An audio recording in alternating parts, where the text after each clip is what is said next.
কিভাবে সোনালী ব্যাংক থেকে অন্য যে কোনো ব্যাংকে ইনস্ট্যান্ট অর্থাৎ সাথে সাথে টাকা পাঠাতে পারবেন।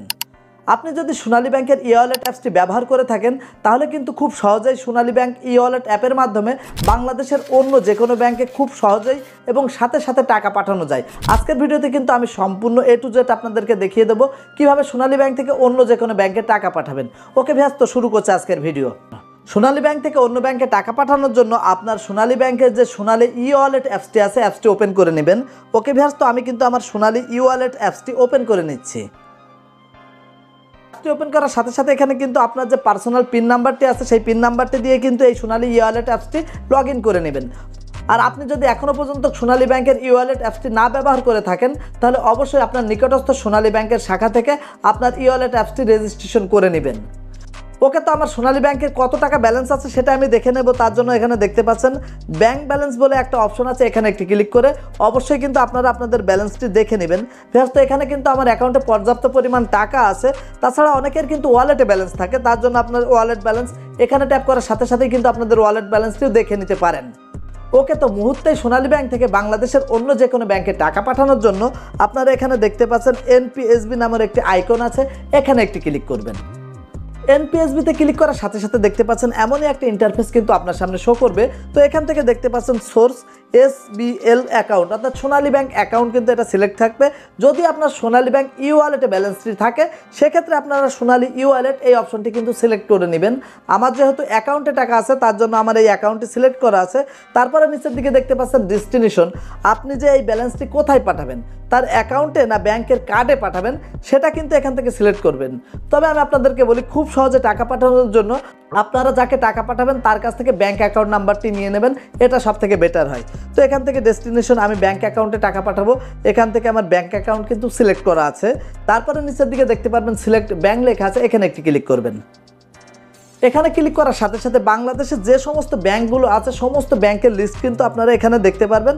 তার জন্য স্ক্রল করবেন, স্ক্রল করার পরে কিন্তু আপনার যে চাহিদা অর্থাৎ আপনি যে ব্যাংকে টাকা পাঠাবেন সেই ব্যাংকের নামের উপরে একটি ট্যাপ করবেন। আমি আজকে যেহেতু ব্র্যাক ব্যাংকে আমি ব্যালেন্স ট্রান্সফার করে দেখাবো ইনস্ট্যান্ট, তার জন্য আমি এখান থেকে ব্র্যাক ব্যাংকটি কিন্তু সিলেক্ট করে নিচ্ছি। ব্র্যাক ব্যাংক PLC সিলেক্ট করার সাথে সাথে এখানে নিচের দিকে দেখতে পারবেন inter bank account number, amount, e wallet pin, এই যে তিনটি অপশন আছে। এখন আপনি যে অ্যাকাউন্টে টাকা পাঠাবেন তার অ্যাকাউন্ট নাম্বারটি সঠিকভাবে নিয়ে এখানে কিন্তু ইন্টার করে দিবেন। তারপর নিচের দিকে দেখতে পাচ্ছেন অ্যামাউন্ট, আপনি কত টাকা পাঠাবেন সেই অ্যামাউন্টটি কিন্তু এখানে ইন্টার করবেন এবং তার নিচের আপনার ব্যবহারকৃত পার্সোনাল ই-ওয়ালেট পিন, সোনালী ব্যাংকের যে ই-ওয়ালেট পিনটি আছে এই পিনটি ইন্টার করে নিচের দিকে দেখতে পাচ্ছেন সাবমিট লেখা আছে, এখানে একটি ক্লিক করবেন। তার আগে আপনাদেরকে একটা বিষয় বলি, ইন্টার ব্যাংক অ্যাকাউন্ট নাম্বার এই নাম্বারটি কিন্তু অবশ্যই অনলাইন ব্যাংক অ্যাকাউন্ট নাম্বার হতে হবে, এটা কিন্তু কনফার্ম করে নেবেন। ওকে ভিউয়ার্স, এখন কিন্তু এখানে দেখতে পাচ্ছেন এখানে ব্যাংক অ্যাকাউন্ট নাম্বার এবং অ্যামাউন্ট এবং ই-ওয়ালেট পিনটি দেওয়ার পরে সাবমিট করার সাথে সাথে কিন্তু এই ইন্টারফেসটি পেয়ে যাবেন। তো এখানে দেখতে পাচ্ছেন NPSB channel, sender, receiver, amount, charge এবং টোটাল আপনি যে ব্যালেন্সটা পাঠাবেন এর জন্য কিন্তু অনেক সময় 10 টাকা, 15 টাকা, 20 টাকা একটা খরচ কাটবে। আমি জাস্ট আপনাদের দেখানোর জন্য 100 টাকা ট্রান্সফার করে দেখাচ্ছি। তো তার জন্য কিন্তু এখানে 10 টাকা চার্জ নিচ্ছে। আপনি যদি একটু বেশি পরিমাণেও টাকা পাঠান এখানে কিন্তু এমন একটা চার্জের বিষয় নাই, আপনি দেখবেন অল্প একটু চার্জ কাটবে। ওকে, তো এখানে সব কিছু ঠিক থাকার পরে এখানে দেখতে পাচ্ছেন ইন্টার OTP।